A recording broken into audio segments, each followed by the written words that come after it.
Minasyaitanirrajim, Bismillahirrahmanirrahim, Alhamdulillah Rabbil Alamin, Bismillahi wassalatu wassalamu ala Rasulillahi, Assalamualaikum warahmatullah.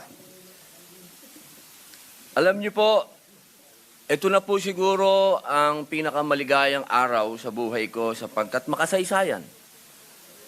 Ako po ay nagpupugay at malalim na paghanga sa isinagawang paliwanagan ni Senator Marcoleta, Senator Soto, Senator Ontiveros, Senator Lacson, Senator Pangilinan, Senator Aquino, Senator Pia Alan Cayetano, Senator Raffy Erwin Tulfo, Senator Mig Zubiri.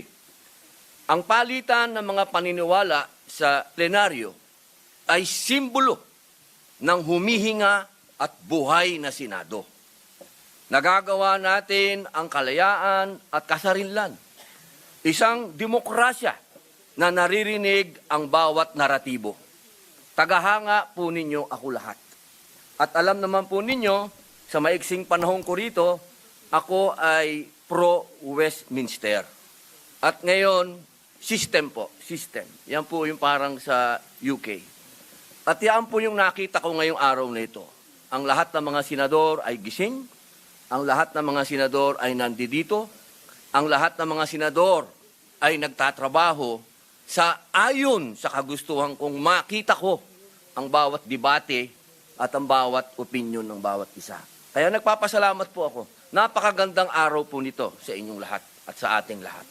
Ngayon, mga kababayan, gusto ko pong malaman ninyo na ako po ay nagbibigay-pugay sa lahat ng nanonood sa atin ngayon. Malamang, ang sasabihin ninyo, siyempre si Robin Padilla, ang boto niyan, alam na natin. Eh, mabuti po, alam nyo na.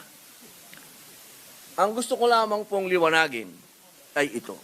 Ang nais ko, sana, ay katapusan na nito.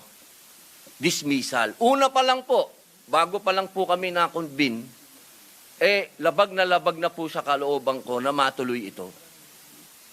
At kailangan ng due process.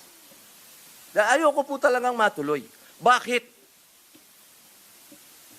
Sa loob po ng matagal na panahon ni Bonifacio, ni Aguinaldo, panahon ni Quezon, panahon ni Marcos Sr., ni Aquino Sr., ni Aquino Jr., ni Arroyo, Marcos Jr., PRRD Duterte, HOR ngayon, at Vice President Duterte. Hindi na po tayo natapos sa usapin ng politika at yaan po ay pinagtibay ng Supreme Court sa kanyang desisyon na sinabi niya mismo, oo, politikal ang impeachment, pero hindi kailanman dapat masagasaan nito ang karapatan ng tao. Malinaw at yun po ang pinaglalaban natin at kailangan dumaan sa tamang proseso. At yan po ang pinaglalaban natin. Ngayon, mga mahal kong kaibigan, pagkatapos po natin marinig ang bawat punto ng bawat isa, sana po, matapos na po ito at harapin na po natin ang mga tunay na problema ng bayan.